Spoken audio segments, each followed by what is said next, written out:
이인숙 부장님, 제가 참 저도 이게 좀 당황스럽긴 한데 이게 2021년 5월쯤에 가로세로 연구소라는 방송에 나가서 이준석 화교 논란이라는 방송에 출연하신 적이 있습니까? 있습니다. 있는데 예, 제가 그쯤에 어떤 계기로 출연하시게 된 건지 모르지만 제가 저건 아는 얘기라서 근데 완전 거짓 정보거든요. 왜 저 방송에 참여하셨죠?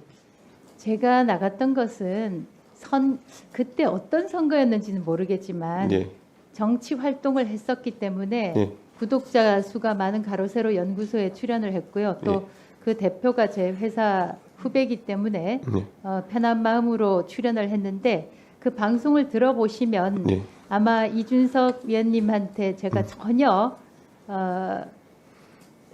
부정적인 발언을 안 했던 것을 알고 계실 겁니다. 그러나 이런 제목 뽑는 것은 유튜브 진행사 쪽에서 하기 때문에 제가 나갔을 때 이런 게 있는지 알았습니다. 그런데 그거는 굉장히 무책임한 생각인 게 아까 무슨 선거인지 모르겠다 말씀하셨는데 저 때는 사실 2021년 5월에 국민의힘 전당대회가 벌어지는 상황 속에서 전당대회 후보자인 저를 공격하기 위해서 했던 방송이었는데 거기에 참여하셨을 때는 아까 뭐 존경하는 박민기 의원님께서 어떤 보수 세력 내에서의 정치적 활동을 하시려고 기획했다거나 그런다면은 그냥 조심스럽게 참여하셨어야 되는 부분이다. 저는 이렇게 생각하고 저런 내용이 있었을 때 만약에 아까 말했던 그 대표가 과거 제3노조 위원장을 했던 사람이고 그래서 만약에 친분이 있다 한다면은 민감한 시기에 이런 내용은 다루지 않았으면 좋겠다는 얘기도 할 수 있는 거 아닙니까? 저는 이런 아이템이 잡혀 있는지도 몰랐고요.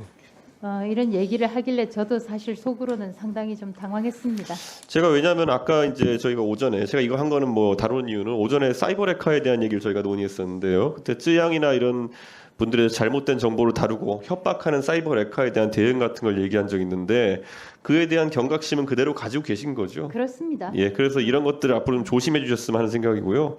지금 오늘도 몇 분의 위원님들이 질의해 주셨지만은 김만배 신앙림 사건의 가장 중요한 포인트가 선거를 앞두고 허위 정보나 과장, 왜곡된 정보가 다뤄질 가능성에 대해서는 엄중하게 바라봐야 된다는 그런 인식 때문에 그런 거 아니겠습니까? 100% 공감합니다. 그렇다면 저는 뭐 사실 전 좌파로 지목당이 낫지 화교는 좀 그렇거든요. 근데 좀 이런 것들 같은 것도 처음 들어보는 이야기였고 그러니까 거기에 동의하지 않습니다. 이런 출연 자체가 이제 예전에는 팩트를 체크하고 조심하는 중견 기자의 모습에서 혹시 약간의 인지도를 더 얻고자 흥미 위주의 방송을 진행하는 아까 뭐 정치적인 목적이 있으셨다는 식으로 대답하셨는데 그런 정치 지망생의 모습처럼 비춰지는 것 같아가지고 물론 이제 정치보다는 다시 이제 공직을 하시는 방향으로 선회하셨지만은 방통위원장으로 최종적으로 임명되신다면은 그런 정치 지망생 같은 모습보다는 여기 오늘 동료 의원님들도 몇 분 얘기하셨지만은 존경하던 언론인의 모습으로 그렇게 돌아가셨으면 하는 마음에서 이렇게 질의를 드리는 겁니다. 지적해 주신 거 정말 감사하고 예. 그 지적을 해주시는 방식도 참 더 이상 품격이 있을 수가 예. 없다는 점에서 감사드립니다.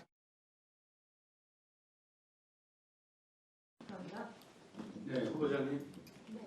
후보자님은 일반군 위안부에 대해서 후보자는 어떤 입장을 가지고 있습니까? 위안부입니까? 아니면 강제입니까? 아니면 자발적입니까? 논쟁적인 사안이기 때문에 답변하지 않겠습니다. 이걸 답변 못합니까? 시간 돌리세요. 잘하셨어요. 일본군 위안부는 강제적인 위안부였습니까? 자발적 위안부였습니까? 이게 논쟁적입니까? 답변하지 않겠습니다. 논쟁적인 사안이라는 것은 이게 뭐가 논쟁적입니까? 논쟁적인 누구와 사안이라는 논쟁하고 것은 이 취소하고요. 사안이 누구와 논쟁하고 있습니까? 개인적인 사건에 대해서는 답변하지 않겠습니다. 이게 개인적인 사건이에요? 일본군 위안부가? 개별적인 사안에 대해서는 답변하지 않겠습니다. 말을 잘못했다. 일본군 위안부가 강제적이었다, 자발적이었다는 논쟁을 누구가 하고 있어서 논쟁적입니까? 개별적인 사안에 대해서는 답변하지 않겠습니다. 이게 무슨 개별적인 사안입니까? 역사관에 대한 문제이고 일본군 위안부가 A라는 위안부가 강제로 갔냐? 제가 이렇게 물어야 개별적인 거고요. 이거는 역사관에 대해서 묻는 겁니다. 뉴라이트세요? 전 뉴라이트 아닙니다. 그런데 왜 이걸 다 못하세요? 대한민국 국민이시죠? 대한민국 국민의 80%, 90% 가까운 분이 일본군 위안부는 강제적인 것이었다고 판단합니다. 그 90%에 해당하지 않고 나머지 10%에 해당합니까? 이걸 답 못하는 사람은 정말 방통위원장 자격 없다고 생각합니다. 일본의 역사 교과서 왜곡. 예, 일본이 한반도를 식민지화해서 한반도를 근대화시켰다. 동의하십니까? 개별적인 사안에 이게 대해서는 개별적인 답변하지 게 않겠습니다. 아니라니까요. 제가 기자를 하셨다면서 개별과 보편을 이해 못합니까? 개별적인 거는 이런 게 아닙니다. A가 B를 어떻게 했다가 개별이에요. 답변을 하지 않는다고 해서 제가 10%에 속하는 것을 뜻하지는 않습니다. 답변하세요 그럼. 답변하지 10%에 않겠습니다. 안 속하면 그럼 90%에 속한다는 뜻이잖아요. 그럼 101%에 해당합니까? 왜 궤변을 늘어놓지 마세요. 자위대의 한국 진출. 지금 한일 동맹이 문제인 것은 동맹국이 되는 순간 자위대의 한국 진출이 가능하기 때문인데 자위대의 한국 진출에 대해서 찬성하십니까? 답변하지 않겠습니다. 이런 걸 답변 못해요. 일본 군대가 한국에 들어오는 문제. 이걸 왜 답변 안 하세요? 제가 최민희 위원장님과 같은 생각을 하고 있다고 하더라도 답변하지 않겠습니다. 왜요? 개별적인 사안에 대해서는 답변하지 이게 않겠습니다. 개별이 아니라니까요. 자위대에 A라는 군인이 한국에 들어오냐 안 들어오냐는 개별이고요. 자위대의 한국 진출에 대한 질문은 이거는 본인의 역사관, 세계관에 대한 질문입니다. 이걸 왜 답변 못하세요? 최민희 위원장님과 같은 생각을 하고 있더라도 개별적인 사안에 대해서는 답변하지 않겠습니다. 정말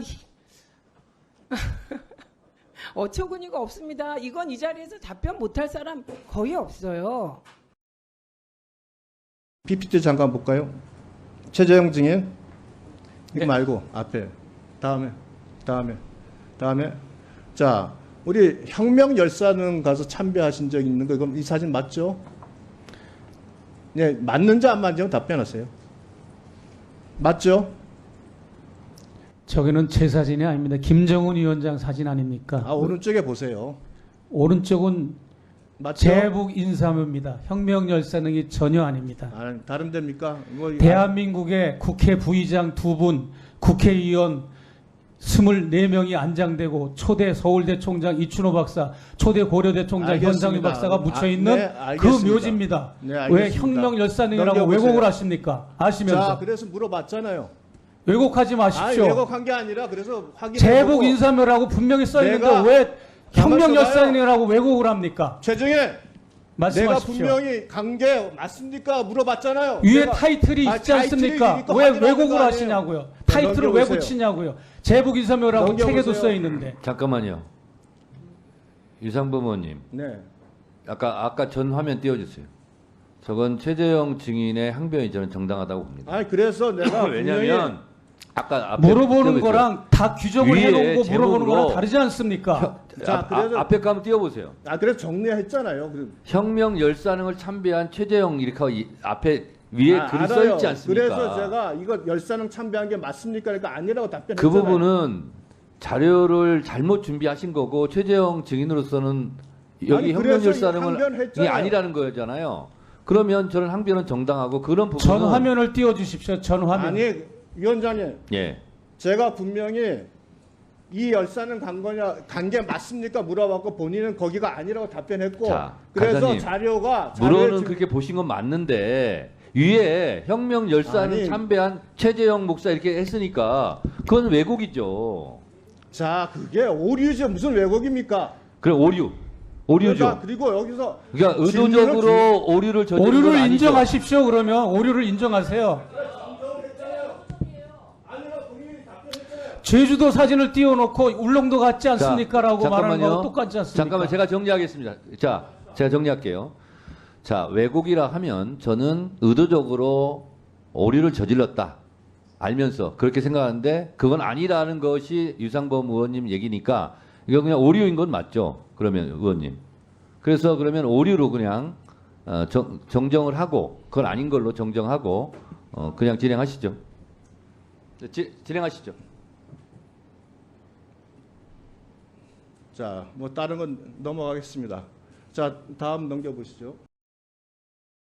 비슷한 제보를 받았는데요. 오늘 새로운 사실이 밝혀졌습니다. 애초에 10월 11일 날 보도됐던 건 애초에 9월 중순으로 브리핑을 했던 계획이 있었습니다. 근데 그 과정에서 영등포 경찰서장이 브리핑을 연기하라고 했고 용산에서 관심을 많이 갖고 있다. 심각하게 보고 있다. 이런 얘기를 들었습니다. 이런 얘기를 들었을 때 그 증인 심정이 어떻습니까? 처음에 경찰서장께서 용산에서 이 사건 알고 있다, 심각하게 보고 있다, 그 얘기를 했을 때는 머릿속이 하얘지는 그런 느낌이었습니다.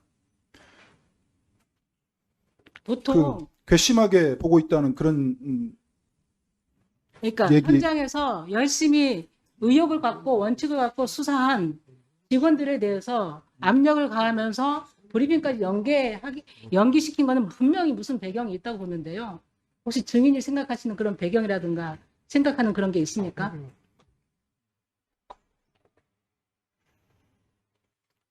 고발장에는 그 내용을 기재를 했습니다만 이 자리에서는 네, 알겠습니다. 않겠습니다. 네, 입장을 이해하고요. 그 당시 영등포 경찰서장이 아까 답변을 안 하셨는데요. 김찬수 총경입니다. 그분은 올해 초 대통령실 자치행정비서관실로 파견을 갔습니다. 알고 계십니까? 모르십니까? 용산에서 근무한다는 사실만 알고 있습니다. 그럼 그때의 그 용산 언급했던 거하고 용산 대통령실로 파견 간 거하고 연관성이 있어 보입니까? 연관성이 충분히 있다고 생각합니다. 네, 알겠습니다. 10월 6일, 작년 10월 6일 증인은 서울청으로부터 사건을 이첩하라는 결정을 통보받은 바 있죠? 네, 그렇습니다. 네네. 구두로 하니까 문서로 보내달라고 했죠? 그렇습니다. 예, 문서로 해달 항의를 했었고, 그 후에, 며칠 후에 사건 이첩을 취소한다는 통보를 카톡으로 받은 것이 사실입니까? 그 과정을 설명을 좀 네. 해주십시오. 예. 그렇습니다. 또 설명을 더 해주십시오. 10월 6일 날 오전에 세관하고 서울청하고 거의 번갈아서 이렇게 찾아왔는데요. 네. 오전에는 사건 이첩 결정을 지휘부에서 했다. 이렇게 얘기를 해서 저희 팀장들하고 왔던 폭력계장하고 배석한 직원이 2명 있었는데 폭력계장하고 다툼이 많이 됐습니다. 심지어는 그 서울청장 명령이 위법하니까 따르지 않겠다라는 팀장의 저항이 있었는데 제가 옆에서 지켜보다가 싸움이 커질 것 같아서 만류를 합니다. 그래서 제가 수명하겠다, 따르겠다, 대신 공문으로 보내주고 이 브리핑을 하기로 했는데 이게 브리핑이 붕 떠 있는데 권한도 없는데 브리핑 못하겠다, 가져가라 이렇게 얘기를 했더니 폭력계장이 그거 우리 서울청에서 하기로 했습니까? 과장님이 하기로 한 거 아니에요? 알아서 하세요. 이렇게 했습니다. 그리고 나서 더 다툼이 있었는데 구체적인 얘기는 생략하고요. 서울청장 폭력계장이 귀가하는데 따라가서 제가 부탁을 했습니다. 우리가 저항하는 모습 보였다고 청장님께 말씀드리지 말아달라. 저는 제 부서에 직원들이 많기 때문에 불이익 받을까 좀 걱정이 됐던 겁니다. 네네, 알겠습니다. 네. 그리고 그 지휘라인도 아닌 조병로 당시 서울청 생활안전부장이 수차례 전화를 걸어서 세관 수사 내역을 보도에서 빼라 등의 요구를 수차례 했죠. 그 조병로 전화 경무관께서 왜 전한 것은 10월 5일 네네네. 한 번입니다. 네네. 네. 그리고 관세청으로부터도 청탁을 받은 바 있습니까? 수사 관련해서? 관세청으로부터 청탁을 받은 것은 그 통관국장으로부터 계속해서 청탁을 받았습니다. 네, 1분만 더 추가해 주십시오. 감사합니다. 증인은 원칙적으로 현장에서 수사를 잘 했음에도 불구하고 보복성 인사로 저는 좌천됐다고 볼 수밖에 없다고 생각합니다. 지금까지 이 마약수사 외압 사건은 조 경무관 개인의 위법 행위에 초점이 맞춰져 있었습니다. 그러나 오늘 그 증인의 진술로 보면 대통령실, 경찰 고위 간부, 관세청, 검찰 등에서 전방위적 수사 외압이 이루어졌던 걸로 보입니다. 그래서 위원장님께 요청드립니다. 이 부분은 좀 더 우리가 증인과 참고인을 더 채택을 해서 행안위 차원에서 청문회가 필요하다고 생각합니다. 국민들께 진상을 명명백백하게 밝히고 잘한 사람들은 상을 받고 잘못한 사람들은 처벌을 받도록 이런 정의사회를 구현하기 위해서 청문회를 추진해 주십시오. 강력하게 요청드립니다. 7월 달에 영등포 경찰서 형사 입과장으로 재직했죠. 네, 그렇습니다. 7월 달에 한국, 중국, 말레이시아 다국적 마약 밀반입 첩보를 입수하고 8월부터 수사를 해서 많은 사람을 구속했어요. 그렇죠. 네, 그 그렇습니다. 과정에서 인천 세관 직원들이 연루된 사실을 확인하고 9월 달에 인천 세관이 현장 조사 가서 필요한 연루 의혹에 필요한 사실을 다 확인했죠. 네, 그리고 이 사실은 윤희건 경찰청장에게 보고됐고 윤희건 경찰청장은 이것에 대해서 많은 칭찬을 했죠. 네, 그렇습니다. 오늘 아침 모 언론사 기사에 나온 내용입니다. 그렇게 칭찬까지 했는데 그 당시 영등포 경찰서장이 김창수 서장이 우리 백혜룡 과장에게 그 작년 9월 20일 날 지시를 하죠. 뭐라고 지시했습니까? 9월 20일 예정됐던 브리핑을 연기한다. 이 세관 직원이 마약 밀반입에 연루된 사실을 용산이 잘 알고 있다. 또 용산이 심각하게 생각하고 있다라고 이야기했다라고 언론에 보도되어 있는데 그게 사실인가요? 네, 모두 사실입니다. 사실이에요? 네, 모두 사실입니다. 그러면 요 내용은 증인이 공수처에 관련 경찰 공무원들을 고발한 고발장에도 이 내용이 적시되어 있습니까? 적시했습니다. 예, 좋아요. 그러면은 김찬수 서장은 현재 어디 근무합니까? 지금 용산에 근무하는 걸로 알고 있는데 대통령실에 근무하죠. 정확히 어디서 예, 근무하는지 대통령실에 근무하고 있습니다.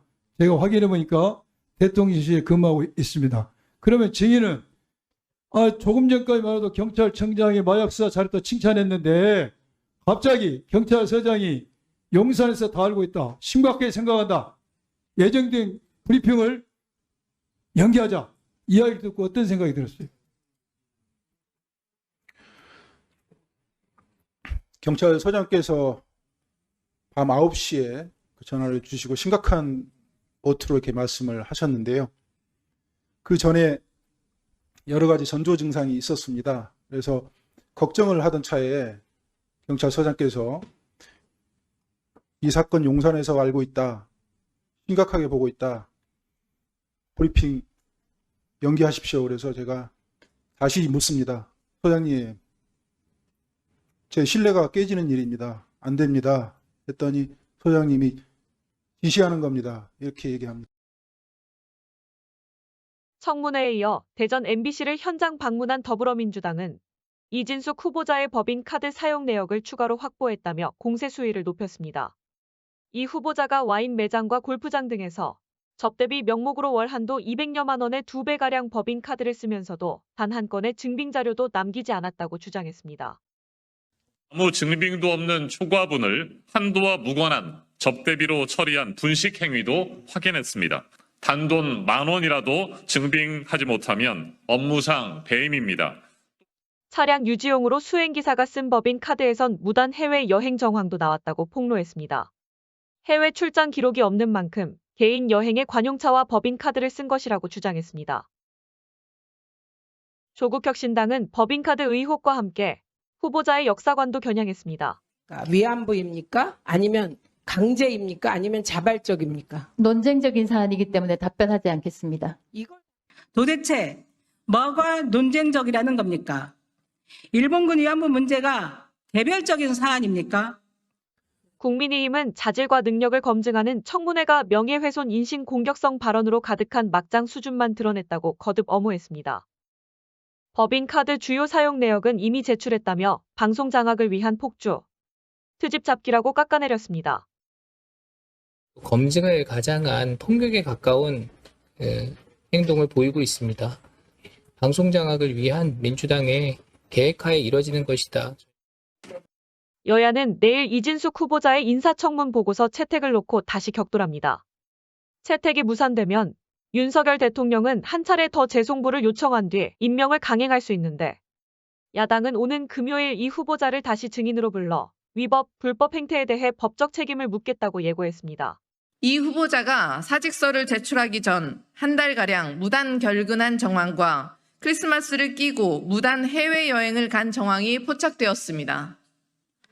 기한부터 부장, 국장의 결재까지 모두 2017년 11월에 끝난 서류에 적힌 이진숙 후보자의 결재일은 한 달이 지나고 해까지 바뀐 2018년 1월 2일이었습니다. 인천국제공항 인근서 법인카드가 결제된 후에는 크리스마스 연휴 기간 동안 행적이 사라졌습니다. 국회에 당시 입출국 기록 제출을 거부하던 이유가 이것 때문이었습니까? 그 기간 대전 MBC의 이 후보자 해외 출장 기록은 전혀 없습니다. 사표 내기 직전 월급까지 챙기면서 무단 결근과 해외여행을 한 것입니까? 휴가였다고 해도 휴가날 법인카드와 관용차를 사적 이용한 자가당착, 업무상 배임입니다. 이 후보자는 청문 대상이 아닌 수사 대상입니다. 바닥 밑에 지하실 인사입니다. 극우적 사상, 편향된 언론관, 노조 탄압과 언론 장악 의도에 위법과 불법을 가리기 위해 계속되는 거짓말까지 이런 자에게 공직을 맡기는 게 맞습니까?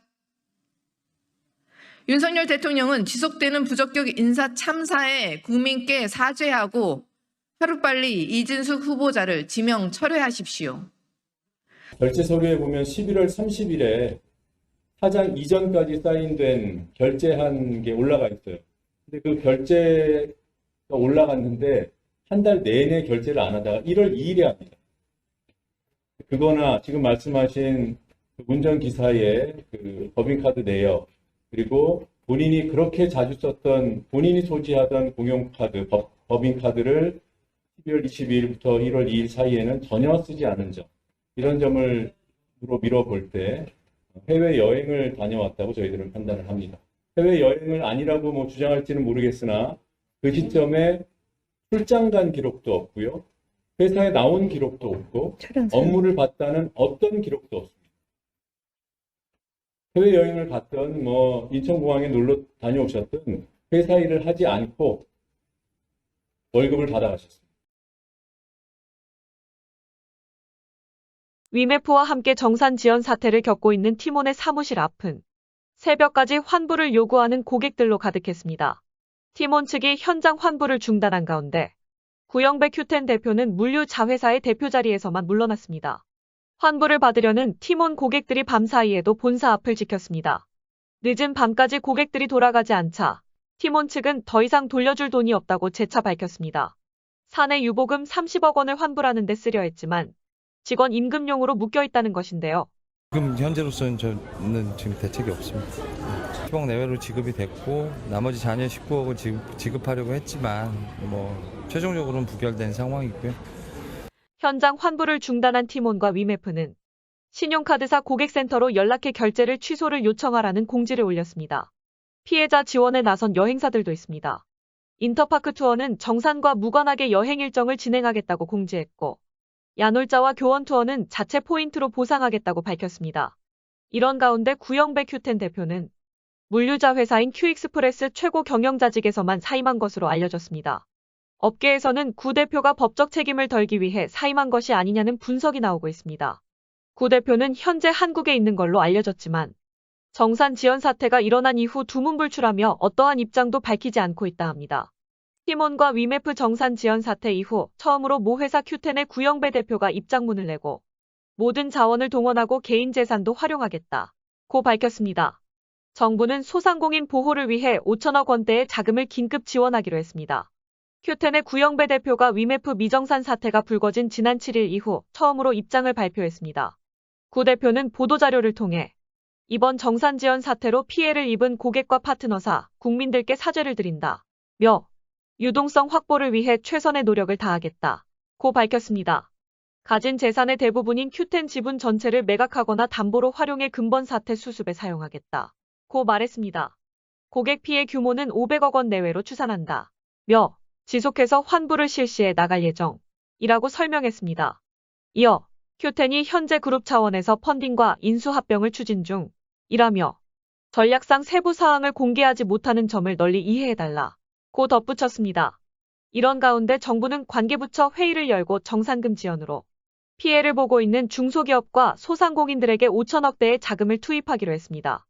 또 피해 기업의 대출 보증 만기를 최대 1년 연장하고 종합소득세와 부가가치세 납부기한을 최대 9개월 연장하는 세정지원도 진행할 방침입니다.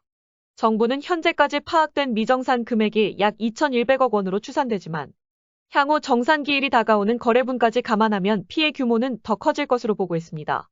정부는 소비자 피해 방지를 위해 여행사와 카드사, 전자지급결제 대행사 등과 협조해 카드결제 취소 등 신속한 환불 처리를 지원하고 이미 구매한 상품권의 정상적인 사용과 환불도 유도할 계획입니다. 마음이 변한 부분에 대해서 말씀을 하시는데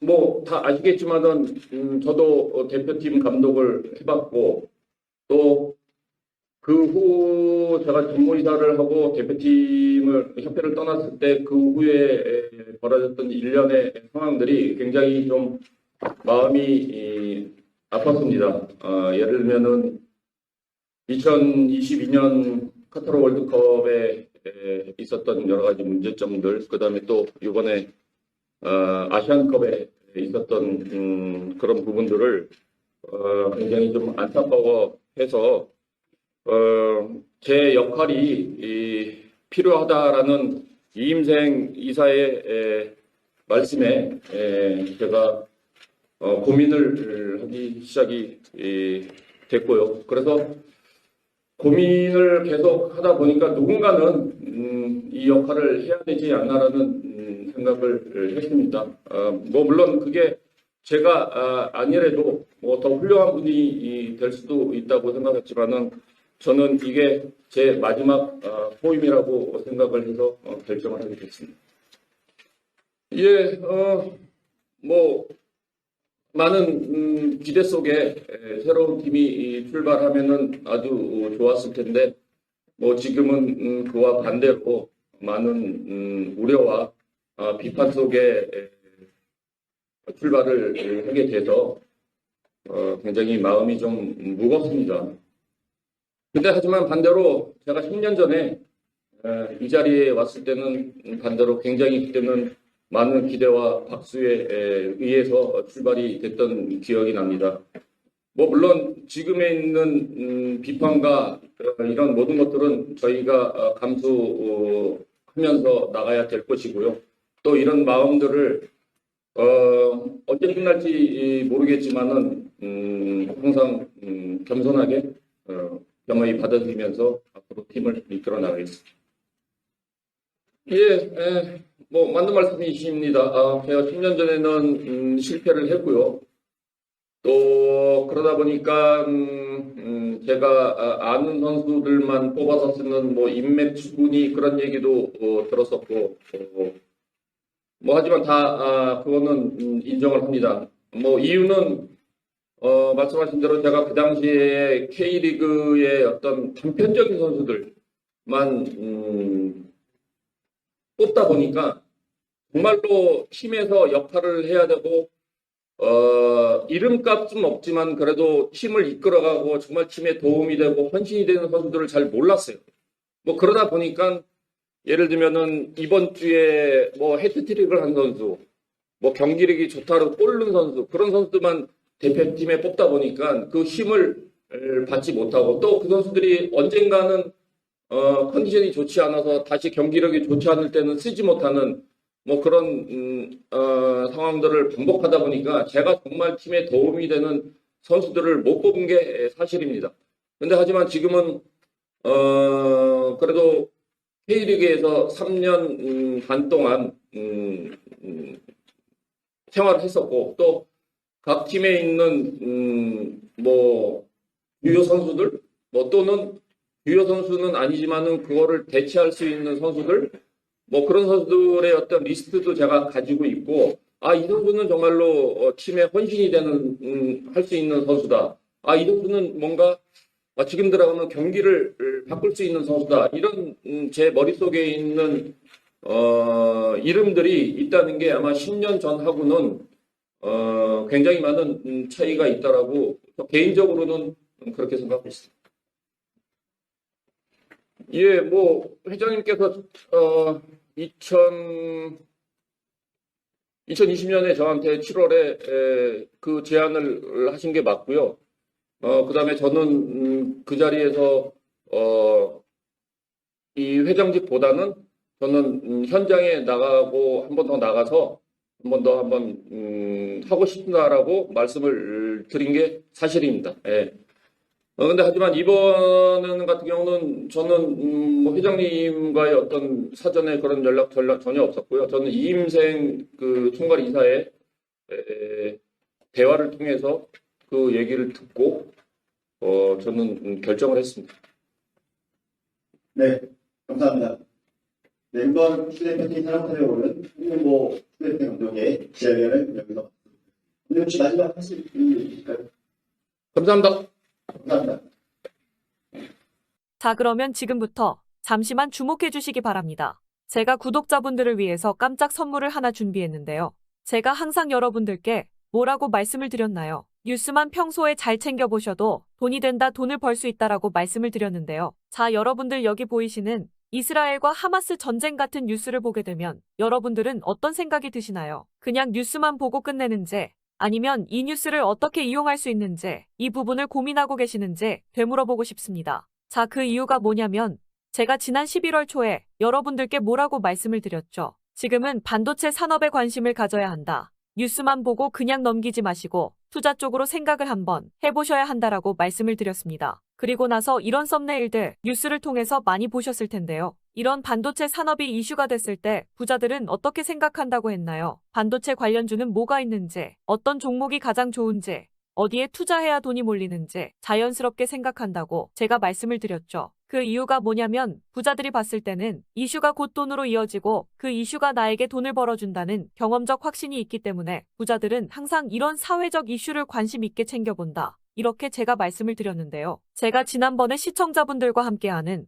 주식으로 수익 내기 이벤트를 진행했었는데요. 당연히 100% 무료로 진행을 했었고, 자, 여기 보시면 아시겠지만 제가 지난번에도 저한테 구독이라는 문자 남겨주신 모든 시청자분들께 이렇게 반도체 관련주 중에 가장 급등할 확률이 높은 딱 한 종목, 많은 종목이 아니라 딱 제주반도체 한 종목을 여러분들에게 추천드렸어요. 그러면서 여기 나와 있는 대로 정확히 얼마에 매수해야 하는지, 그리고 수익률이 어느 정도 나왔을 때 팔아야 하는지 이런 부분들까지 여러분들에게 정확히 알려드렸었는데, 자, 지금 실제로 어떻게 되었나요? 오른쪽을 보시면 아시겠지만 제가 11월 초에 문자로 이 제주반도체를 소개해드리고 나서 실제로 한 달도 지나지 않아서 이렇게 주가가 2배 이상 급등이 나왔습니다. 그리고 1월 말까지 이 상승세가 계속해서 이어졌죠. 그래서 당시에도 굉장히 많은 분들이 제가 드린 이 종목 제주반도체로 수익을 내실 수가 있었을 텐데요. 다시 한번 축하드린다는 말씀을 드리겠고, 자, 이번에도 마찬가지입니다. 최근에 이슈되고 있는 것이 AI, 즉 인공지능 산업이기 때문에 우리가 이렇게 생각해 봐야겠죠. 인공지능 산업의 경쟁이 심화되면 인공지능 기술에는 한층 더 높은 기술력이 반드시 필요할 수밖에 없다. 그럼 그 중에서 인공지능 관련 해외 특허가 많고 실제로 특허가 적용되고 있는 기업이 가장 크게 부각받을 수밖에 없다. 당연히 우리가 이렇게 생각해야 된다는 겁니다. 자, 그렇기 때문에 제가 이번에도 뭘 보내드린다. 인공이라는 문자 보내주시면 제가 인공지능 관련주 중에 앞으로 대장주 역할을 하면서 주가가 가장 크게 급등할 한 종목을 구독자분들에게 문자로 종목명과 사고 파는 시점을 모두 알려드릴 거예요. 그래서 여러분들이 주식으로 돈 버는 연습을 한번 해보시라 이렇게 말씀을 드리고, 혹시라도 나는 주식을 하지 않는다 하시는 분들은 주변에 주식하시는 분들에게 추천을 해주셔도 되고, 아니면 연세가 있으셔서 투자가 어려우신 분들은 이 종목을 가지고 자녀분들에게 한번 사봐라, 이걸로 한번 수익을 내서 용돈 좀 챙겨줘라, 이렇게 조언을 해주실 수도 있는 거겠죠. 그래서 지금 이 영상을 보시는 시청자분들 중에 나도 이번 종목이 좀 궁금하다 하시는 분들은 누구나 상관없이, 그리고 어느 시간대나 상관없이 부담 없이 이렇게 상단에 제 번호를 항상 남겨놓고 있습니다. 010-6819-3137번호로 저에게 이런 식으로 인공이라는 문자 보내주시면 제가 이번에도 똑같이 무료 추천 급등주 문자를 보내드리겠습니다. 이해되시죠? 제 번호 010-6819-3137번호로 인공이라는 문자 보내주시면 여러분들이 직접 이슈를 통해서 돈 버는 연습을 해보실 수가 있는 거고, 제가 돈을 받는 것도 아니고 투자를 대신해 드리는 것도 아니니까 부담 없이 신청해 주시면 되는 겁니다. 그리고 수익이 나면 저는 다른 것은 바라지 않습니다. 제 채널에 구독, 좋아요 한 번씩만 눌러주시기만 하시면 됩니다. 지난 25일 러시아 청소년 250여 명이 북한 송도원 야영장을 찾았습니다. 코로나 사태로 중단됐다가 4년 만에 재개된 여름 캠프 참가자들입니다. 얼마 전에는 러시아 관광객들이 열차로 북한을 방문했고 북한 대회 선전 매체 사이트엔 관광지를 둘러보는 러시아 관광객 영상이 속속 올라옵니다. 민간 교류가 활발하게 이루어지고 있다. 그것을 통해서 북한 관광을 좀 더 적극적으로 외부에 알리는 그런 차원의 모습이라고. 김정은 위원장은 잇따라 관광지를 찾아 추가 개발과 사업 활성화 지시를 내렸습니다. 삼지연을 복합형 산악관광지구로 개발하는 사업을 빈틈없이 하라며 2년 내 대규모 스키리조트 개장을 지시했고 원산, 갈마 해안관광지구도 내년 5월 개장을 못 받고 국보급 해안공원이 훌륭히 일어설 거라 독려했습니다. 세계적인 해안 관광 도시로서의 채무를 유감없이 완벽하게 드러내고 있다고 거듭 대만족을 표시하셨습니다. 관광산업에 소극적이었던 선대들과 달리 김 위원장은 집권 이후 관광 개발에 많은 투자를 해왔습니다. 대북 제재가 계속되는 상황에서 관광업은 유효한 외화벌이 수단이기도 하고 보통 국가와 다름없다는 이미지를 선전하는 도구가 될 수도 있기 때문입니다. 하지만 관광 활성화에도 러시아 관광객 숫자는 한계가 있을 거라는 관측이 많습니다. 코로나 전인 2019년 당시 약 30만 명의 외국 관광객이 북한을 찾았는데 90%가량이 중국인이었던 만큼 성과를 위해선 중국을 염두에 두지 않을 수 없다는 겁니다. 중국 관광객이 안 보이는 것이 현재 북중 관계의 일종의 이상 징후의 하나로 볼 수 있다. 러시아 관광객의 방문을 더 부각하면서 어떻게 보면 중국에게도 메시지를 보내고 있다고 생각합니다. 러시아 단체 관광객이 북한 개성에 있는 선주교를 둘러봅니다. 묘향산에 올라 기념사진을 찍고 서커스 공연을 보며 흥겹게 박수도 칩니다. 북한의 관광 안내 사이트에 등장한 영상입니다. Само шоу, которое произошло, музыкальное сопровождение с живым оркестром, нам очень сильно понравилось. 러시아 연해주의 한 여행사 홈페이지에는 어린이들의 여름 캠프, 해변 투어, 백두산 방문 일정까지 10개의 북한 관련 상품이 올라왔습니다. 현지에서 달러와 유로, 중국 위안화를 사용할 수 있다고 안내하는데 코로나 봉쇄 후 4년 만에 기차로 국경을 건너는 관광 상품까지 출시됐습니다. 하나, 둘, 셋. 북한도 관광객을 끌어들이려는 시도를 계속합니다. 최근엔 평양 골프장과 대동강 맥주 가게를 홍보하는 브이로그 형식의 영상을 선보이기도 했습니다. 대북 제재를 피해갈 수 있는 관광 산업을 통해 외화를 벌어들이고 친근한 이미지를 선전하면서 정상 국가처럼 보이려 한다는 분석입니다.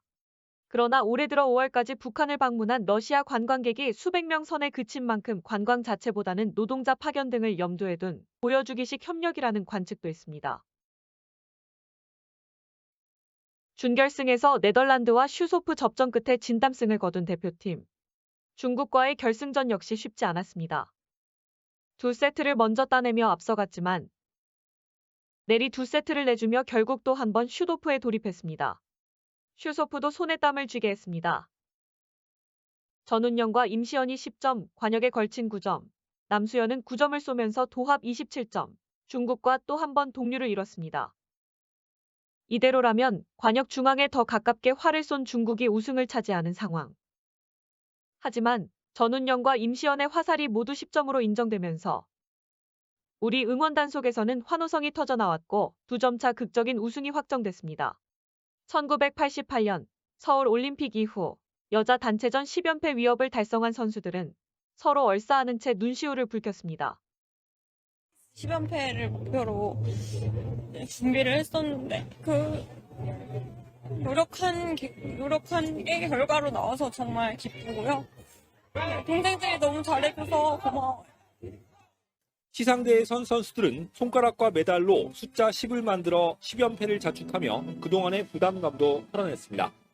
특히 항저우 아시안게임 3관왕 임시연은 혼성 단체전과 개인전을 포함해 올림픽 3관왕을 향한 시동을 걸었습니다. 저희 도전이 대한민국 양궁의 역사가 될 수 있어서 너무 감사한 것 같습니다. 혼성전이나 개인전도 열심히 잘 준비해서 좋은 결과 보여드리겠습니다. 8명이 겨루는 결선에 진출한 19신의 오혜진과 31살 베테랑 김혜재. 첫 열발에서 1위 위를 기록한 두 선수는 이후 2발씩 쏠 때마다 최하위 선수가 한 명씩 탈락하는 과정에서도 흔들리지 않고 엎치락뒤치락 그들만의 승부를 이어갔고 끝내 금메달과 은메달을 나눠 가졌습니다. 무서운 뒷심을 발휘한 오예진이 올림픽 신기록 243.2점으로 정상에 올랐고 김혜지가 1.9점 뒤진 기록으로 값진 은메달을 목에 걸었습니다. 마지막 발 쏘는데 총구가 너무 떨리는 거예요. 격발 순간에 총구가 가만히 있어가지고 됐다 하고 만족스러웠습니다. 런던 올림픽 진종호, 최영래 이후 12년 만에 사격 동반 메달의 기쁨을 누린 두 선수는 같은 방을 쓰며 서로 힘이 되어준 게 좋은 결과로 이어졌다며 기뻐했습니다. 하얀 천막을 뒤엎은 거대한 유리돔과 건물 안팎을 수놓은 화려한 장식, 파리의 유서 깊은 박람 회장인 그랑팔레에서 오상욱은 첫 경기부터 압도적인 실력을 뽐냈습니다. 8강전에선 올림픽 4연패를 노리는 신라지를 제치고 올라온 캐나다의 아르파를 상대로 도전했지만 오상욱은 짜릿한 2점차 승리로 위기를 넘겼습니다. 마치 패션쇼 같은 선수 입장으로 눈길을 사로잡은 4강전에서도 오상욱의 공격은 거침이 없었습니다. 도쿄올림픽 은메달리스트 이탈리아 샤멜리아를 무려 10점 차로 제쳤습니다. 특히 큰 키와 긴 팔을 이용한 찌르기로 올린 9연속 득점 장면이 압권이었습니다. 결승전은 더 압도적이었습니다. 상대 거센 추격에 잠깐 흔들렸지만 넘어진 상대를 일으켜주는 여유를 잃지 않았고 전광석화 같은 찌르기 공격을 성공시키며 한국 선수단의 첫 금메달의 주인공이 됐습니다. 그때 일단 진짜 제 온몸에서 땀샘이 다 열렸었고요. 진짜 물에 젖은 정도로 땀이 났었는데 흑 선생님이 아니야 할 수 있다. 너가 최고다라고 얘기를 해주셔가지고 제가 이겨낼 수 있을 것 같아요. 마크롱 프랑스 대통령까지 찾은 경기장은 태극기를 든 관중들의 환호로 뒤덮였고 오상욱은 명소 그랑팔레 시상대의 가장 높은 곳에 우뚝 섰습니다. 오상욱은 세계 선수권과 아시아 선수권, 아시안 게임에 이어 올림픽 금메달까지 거머쥐면서 한국 선수 최초로 개인전 그랜드슬램도 달성했습니다. 꾸역꾸역 오다 보니 이렇게 그랜드슬램 하게 됐는데 일단 펜싱 선수 중에서도 많이 없다고 하더라고요. 일단 진짜 너무 영광스럽게 생각하고 진짜 이 그랜드슬램으로 끝이 아니고 앞으로 더 정진할 수 있는 오상욱이 되겠습니다. 그건 아니겠고요. 그리고 이런 부분도 있어요. 뭐라고 했냐면 저한테는 염려 안 하셔도 됩니다. 고해성사와 같이 생각하고 있어요. 이렇게 했어요. 그래서 김건희 여사는 제가 볼 때는 굉장히 신뢰를 했던 것 같아요. 그리고 또 고해성사라고 생각하고 보안은 염려하지 말라고 그랬어요. 그러니까 이 영부인이 그 당시에 정치와 이 선거의 엄청난 무게를 감당할 수 없어서 너무 심신이 지친 영혼이었어요. 그래서 위로도 해주시고 그래서 신뢰를 했는데 이런 신뢰를 이용해서 몰카 공작을 한다는 게 더더군다나 목사님이 이 신뢰 배신한 것을 봤을 때 일반인들이 목사님들에 대해서 불신하지 않겠어요? 일반인들이 목사에 대해서 불신하는 거는 저도 이해를 합니다만 그러나 영부인이라는 분이 저렇게 선물을 수수를 하는 거라면 예, 일반 좋습니다. 공무원들은 얼마나 받을까? 잠깐만요. 대통령실 직원들은 얼마나 받을까? 자, 그럼 너무나 암담했죠, 저는. 좋습니다. 좋아요. 예. 그렇다고 쳐요. 네. 그럼 목사님이 뭡니까? 그러면 이분이 이렇게 잘못 가면 그 자리에서 그러시는 거 아닙니다. 말씀해 주실 수 있잖아요. 왜 그런 얘기 못 하셨어요? 그리고 또 몰카를 딱 계획을 해가지고 딱 여기 함정에 빠뜨린 거 아니에요. 성경에 뭐라고 그랬습니까? 실족하게 하면 안 되잖아요. 목사님이 그 짓을 했다고요. 목사 맞아요? 목사가 맞아요? 지금 목사 맞냐고 그러시는데요. 목사 맞고요. 그리고 저는 아닙니다. 목사의 양심으로 저는 조금 더 꺼리낌 없이 했다고 봐집니다. 제가 저런 얘기를 들을 때 저는 그래서 이걸 보면서 과연 정말 국회가 이 원천무효인 이런 탄핵 청문회에 이렇게 에너지를 쏟아도 되는가 정말 자괴감이 듭니다. 그리고 한마디만 하겠습니다. 제가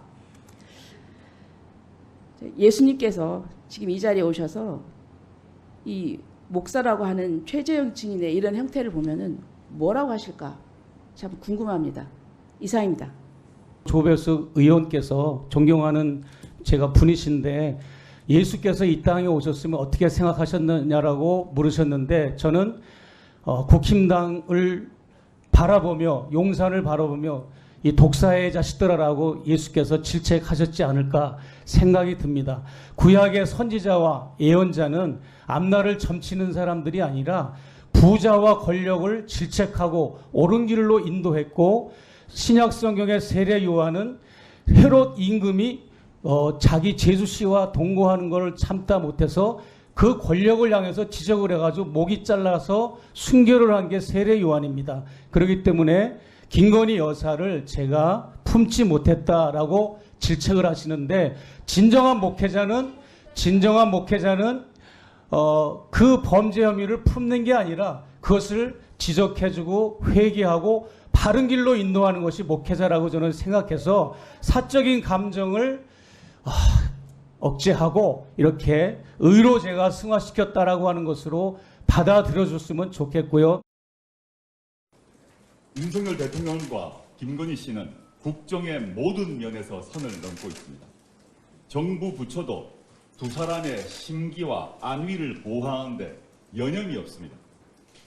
검찰이 김건희 씨 조사를 12시간가량 했다는데 정부 보안청사라는 곳으로 불렀답니다. 이명박, 박근혜, 노무현 대통령을 검찰청사에 출두시켰던 검찰입니다. 검찰청사는 경호와 안전이 보장이 안 되는 곳입니까? 좀 말 같은 해명을 했으면 좋겠습니다. 조사 장소를 놓고 시비가 일자 검찰은 청와대 사랑채 인근에 대통령 경호처 부속청사라고 언론에 슬그머니 흘렸습니다. 이 장소를 김건희 씨 측이 정했다는 보도도 나옵니다. 대통령실 안방을 찾아가 조사한 것과 하등 다를 바 없습니다. 대한민국 검찰이 언제부터 피의자 말을 이렇게 고분고분 따랐습니까? 이 소식을 들으니 이 나라의 진정한 VIP가 누구인지 감이 바로 왔습니다. 이 정도면 중전마마 조사를 넘어 여제 조사 아닙니까? 김건희 씨가 한국판 측천무후입니까? 김건희 씨의 변명을 받아 쓰는데 시간을 다 보낸 건 아닙니까? 과거 이명박 대통령 때 다스, BBK 수사 때처럼 무혐의 처분 결론을 내리고 나중에 훈장을 받을 생각으로 김건희 씨 앞에서 아양만 떤 것 아닙니까? 이런 막무가내 정권은 처음 봅니다. 여당 전대에서 윤석열 정신을 이어나가겠다 이렇게 말하는 후보가 한 명이라도 있습니까? 오히려 언제 손절할지 시점을 보고 있는 것 아닐까요? 그러니 국민들 사이에서는 탄핵 이야기가 자연스럽게 나옵니다. 지금은 국민들이 법적 절차, 역풍 이런 거 따지지 않고 계십니다. 헌정 중단 비용보다 독재 정권 조기종식의 이익이 훨씬 크다고 보시는 것입니다. 국민들께서는 이미 심리적 탄핵을 결심하셨습니다. 그런 국민의 마음, 분노에 주파수를 맞추는 것이 야당 대표로서 제가 첫 번째 할 책무입니다. 전당대회에서 약속드린 것처럼 윤석열과 김건희의 강을 건너기 위해 조국혁신당은 법적, 정치적 준비에 만전을 다하겠습니다. 그 일환으로 오늘 우리 당은 한동훈 씨를 경찰청에 고발할 것입니다. 장해찬 전 최고위원이 언론 등에서 폭로한 내용이 있습니다. 한동훈 씨가 법무부 장관 시절 댓글 혹은 여론조성팀을 운영했다면 직권남용 권리행사 방해죄에 해당됩니다. 앞으로 사법당국에 국정농단 수사를 촉구하고 민주당 등 야당들과 탄탄한 공조체제를 도모하겠습니다. 저희 혼자 조국혁신당만으로 할 수 있는 일이 아닙니다. 국민, 언론, 공무원 모두 함께 해야 가능합니다. 우리는 8년 전 이미 경험한 바 있습니다. 중요한 것은 꺾이지 않는 마음입니다. 모두 함께 해주십시오. 확인을 해보겠습니다. 자, 물어볼게요. 자, 대전하면 역시 성심당 아니겠죠? 성심당? 성심당. 네. 성심당에서 법인카드 사용하셨습니까?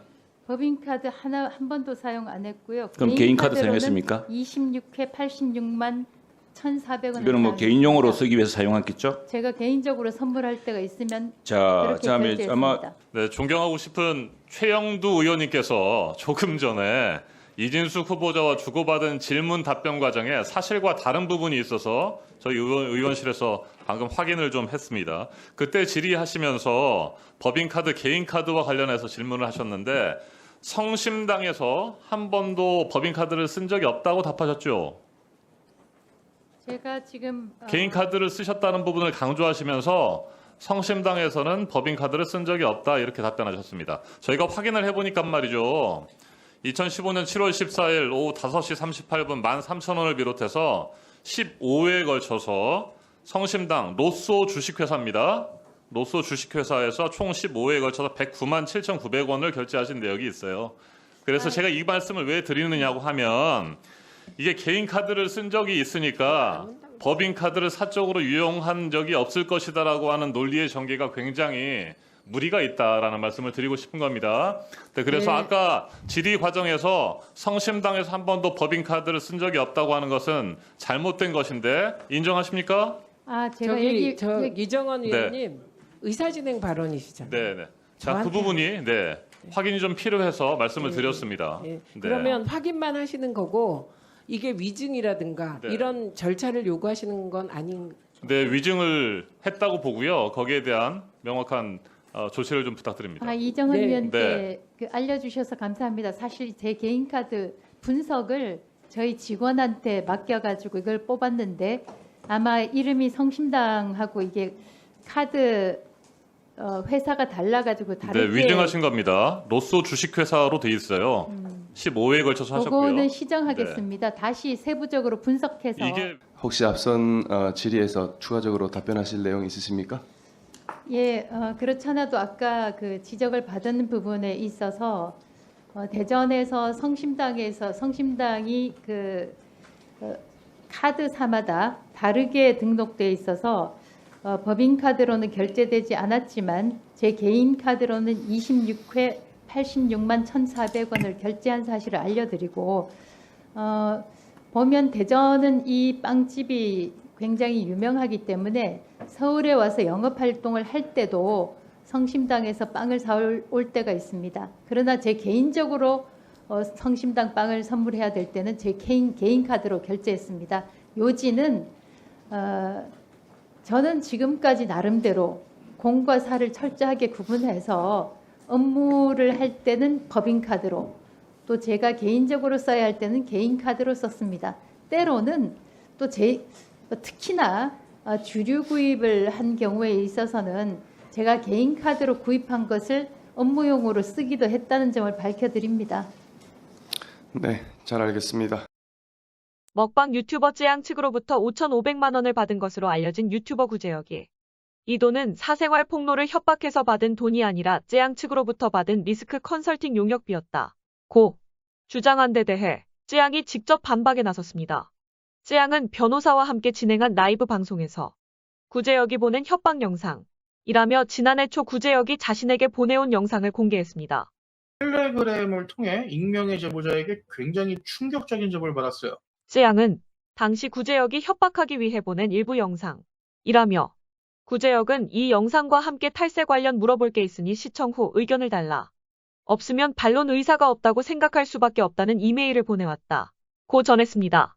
100배는 더 심한 내용이 있다고 하셔가지고 영상 내용에 그래서 이제 제가 알리기 싫었던 이야기들을 그걸 얘기하시는 것 같아서 제가 바로 이제 직원분들 통해서 연락을 하고 그리고 이제 저를 제외한 이제 PD님이랑 이사님이 이제 그때 구제영님을 만났었어요.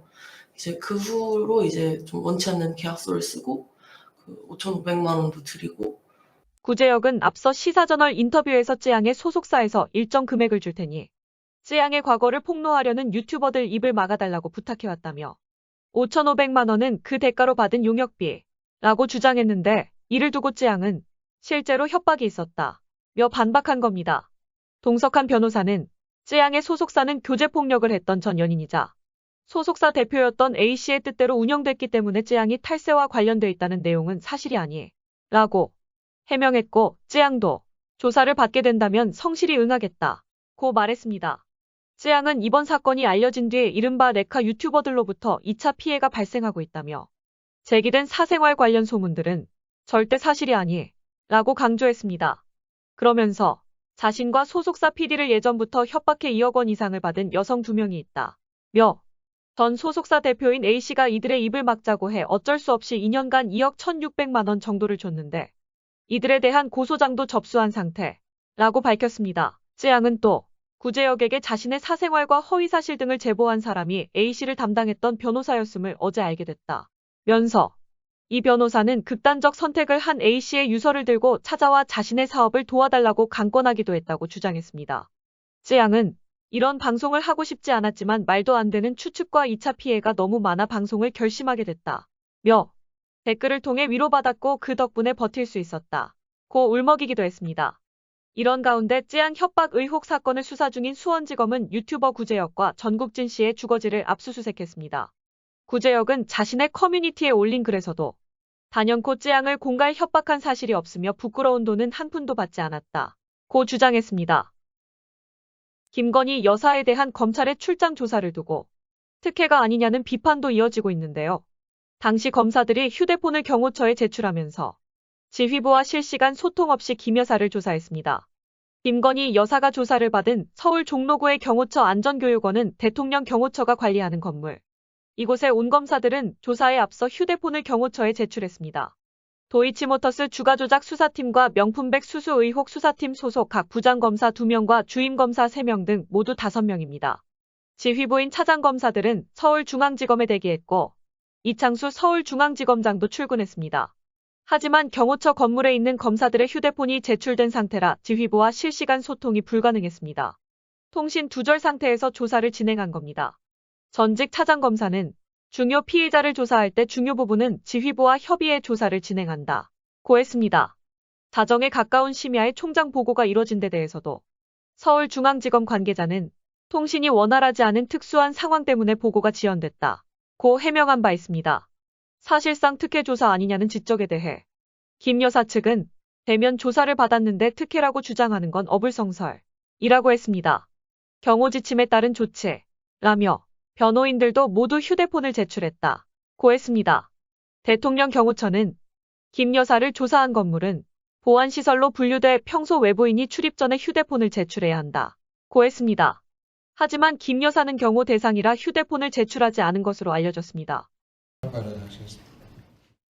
김건희 씨를 조사한 검사들이 휴대전화까지 제출했던 것으로 알려졌습니다. 검사가 휴대전화를 제출받은 게 아니라 본인들의 휴대전화를 제출했던 것으로 이렇게 알려졌습니다. 조사 사실이 외부로 노출되면 조사를 계속 받기 어렵다는 김건희 씨 요청 때문이라고 합니다. 요청인지 명령인지 검사가 휴대폰을 제출하고 조사하는 건 참 듣도 보도 못한 난생 처음 있는 일입니다.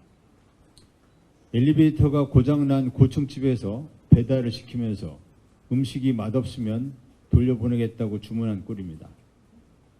배달 조건도 황당하지만 갑질 주문을 황송하게 받아들인 배달의 검찰이 더 황당합니다. 피의자가 검찰의 조사 장소와 시간을 정하고 조사 중단까지 임의적으로 선택했습니다. 국가가 한 사람 앞에서 머리를 조아렸습니다. 검찰의 치욕이 아니라 법치주의 국가 대한민국의 치욕입니다. 김건희 씨에게 을지를 마다하지 않고 배달 조사한 중앙지검장과 수사검사들은 당장 파면되어야 합니다. 해당 검사들은 한 개인 앞에 국가를 무릎 꿇게 했습니다. 파면과 함께 형사처벌도 받아야 할 것입니다. 검찰총장은 중앙지검의 조사를 국민이 신뢰할 수 있겠냐고 말했습니다. 모처럼 옳은 소리 했습니다. 검찰총장까지 검찰 조사를 믿을 수 없다고 했으니 이제 김건희 씨 수사는 특검 외에는 정답이 없습니다. 김건희 씨가 국민을 너무나 우습게 봅니다. 국가 위에 군림하려 합니다. 여당도 대한민국의 정당이라면 이제 김건희 종합특검을 거부할 수 없게 됐습니다. 국민의힘이 김건희 종합특검을 거부하는 것은 국가 위에 존재하는 개입, 특권 계급을 인정한다는 뜻입니다. 이상입니다. 이빨 빠진 호랑이에 불과한 이원석 검찰총장도 7초간 침묵을 했을지언정 법 앞에 예외도 특혜도 성역도 없다며 김건희 소환 조사를 암시했습니다. 그런데 말입니다. 이원석 검찰총장은 바지 사장도 못 되는가 봅니다. 지난 토요일 김건희 황제 특혜 조사 사실조차 까맣게 모르고 있었다니 이게 나라냐? 이게 검찰총장이냐는 소리가 절로 나옵니다. 김건희 여사는 역대 대통령에게도 없었던 관할지역 보안청사라는 듣도 보도 못했던 장소에서 특혜 조사를 받았습니다. 영상 진술 녹화는 했습니까? 검찰이 김건희를 조사한 것인지 김건희가 검찰의 조사 방식을 조사한 것인지 알 수가 없습니다. 세상에 어떤 피의자가 검사를 이리 와라 저리 가라 합니까? 피의자가 지정한 장소에 쪼르르 달려가는 검사가 있었습니까? 언제부터 검사가 출장 서비스맨이었습니까? 대한민국 검사가 출장 뷔페 요리사라도 된 겁니까? 검찰이 언제부터 이다지도 친절한 이웃집 아저씨들이었습니까? 검찰총장을 바보로 만들고 패싱한 이유도 가관입니다. 도이치모터스 주가 조작 사건은 검찰총장의 수사지휘가 배제되었기 때문이라고요? 그것은 김건희 피의자 남편 윤석열 검찰총장 때 일 아닙니까? 이원석 검찰총장은 성역 없이 조사한다니까 패싱한 것 아닙니까? 검찰 내 이런 하극상은 처음 봅니다. 12.12 군사 반란 때 육군 참모총장 정승화 대장의 부하들이 자신들이 상관을 체포한 것은 드라마로 보았는데 검찰 내에서 검찰총장도 모르게 작전 펼치듯 따돌린 하극상을 보다 정말 처음 봅니다. 이제 남은 수수는 김건희 무혐의 불기소입니까? 이재명 대표는 없는 먼지까지 만들어서 탈탈 털어 기소하고 김건희는 있는 먼지마저 탈탈 털어주고 불기소할 작정입니까? 검찰에게 묻습니다. 김건희가 그렇게 두렵고 무섭습니까? 김건희가 검찰의 목줄이라도 쥐고 있습니까? 아니면 김건희 빽줄 잡고 출세할 일이 달콤한 유혹입니까? 김건희가 역대 대통령보다 더 셉니까? 퍼스트 레이디가 아니라 대통령의 대통령 퍼스트 프레지던트입니까? 우리가 돈이 없지 가오가 없냐? 영화 속 명대사입니다. 앞으로 피의자들이 검찰에게 검찰, 당신들 조사하려면 빵집으로 와, 치킨집으로 와, 내 사무실로 와, 이러면 어떻게 할 겁니까? 검찰의 가오는 어떡합니까? 야당 탄압, 정적 제거, 이재명 죽이기에는 칼춤을 추고 김건희 살리기에는 탬버린을 치며 부채춤을 추는 검찰. 왜 그러고 삽니까? 살아있는 권력을 수사하는 것은 윤석열 검찰 정권의 국정 철학 아닙니까? 윤석열 정권 국정 철학에 맞게 살아있는 권력 서열 1위 김건희 수사 철저하게 합시다. 부부싸움은 하겠지만 윤석열 대통령도 속으로는 좋아할 겁니다.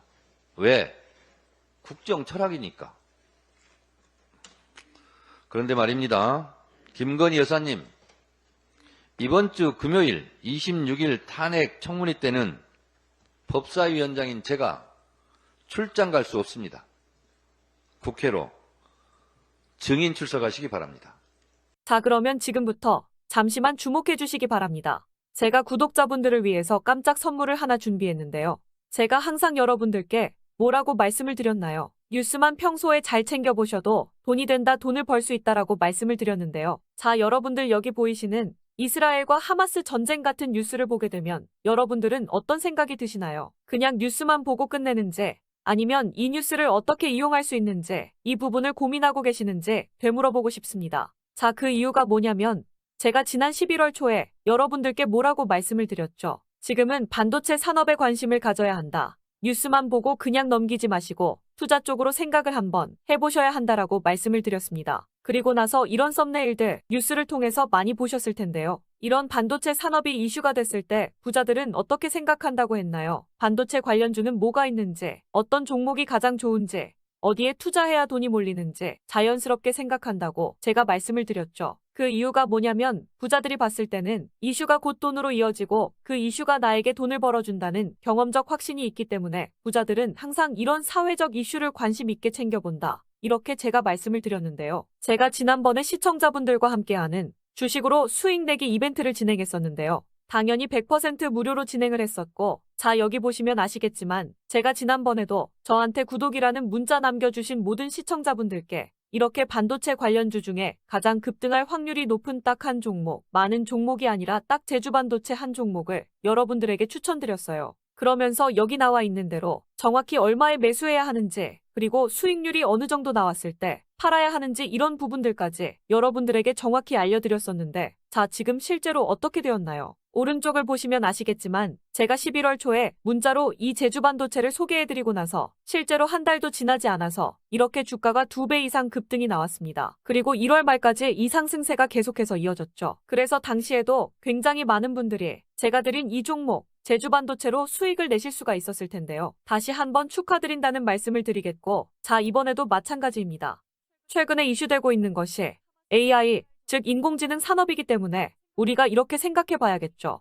인공지능 산업의 경쟁이 심화되면 인공지능 기술에는 한층 더 높은 기술력이 반드시 필요할 수밖에 없다. 그럼 그 중에서 인공지능 관련 해외 특허가 많고 실제로 특허가 적용되고 있는 기업이 가장 크게 부각받을 수밖에 없다. 당연히 우리가 이렇게 생각해야 된다는 겁니다. 자, 그렇기 때문에 제가 이번에도 뭘 보내드린다. 인공이라는 문자 보내주시면 제가 인공지능 관련주 중에 앞으로 대장주 역할을 하면서 주가가 가장 크게 급등할 한 종목을 구독자분들에게 문자로 종목명과 사고 파는 시점을 모두 알려드릴 거예요. 그래서 여러분들이 주식으로 돈 버는 연습을 한번 해보시라 이렇게 말씀을 드리고, 혹시라도 나는 주식을 하지 않는다 하시는 분들은 주변에 주식하시는 분들에게 추천을 해주셔도 되고, 아니면 연세가 있으셔서 투자가 어려우신 분들은 이 종목을 가지고 자녀분들에게 한번 사봐라. 이걸로 한번 수익을 내서 용돈 좀 챙겨줘라. 이렇게 조언을 해주실 수도 있는 거겠죠. 그래서 지금 이 영상을 보시는 시청자분들 중에 나도 이번 종목이 좀 궁금하다 하시는 분들은 누구나 상관없이, 그리고 어느 시간대나 상관없이 부담없이 이렇게 상단에 제 번호를 항상 남겨놓고 있습니다. 0110-4218-3137번으로 저에게 이런 식으로 인공이라는 문자 보내주시면 제가 이번에도 똑같이 무료 추천 급등주 문자를 보내드리겠습니다. 이해되시죠? 제 번호 0110-4218-3137번으로 인공이라는 문자 보내주시면 여러분들이 직접 이슈를 통해서 돈 버는 연습을 해보실 수가 있는 거고, 제가 돈을 받는 것도 아니고 투자를 대신해 드리는 것도 아니니까 부담 없이 신청해 주시면 되는 겁니다. 그리고 수익이 나면 저는 다른 것은 바라지 않습니다. 제 채널의 구독, 좋아요 한 번씩만 눌러주시기만 하시면 됩니다.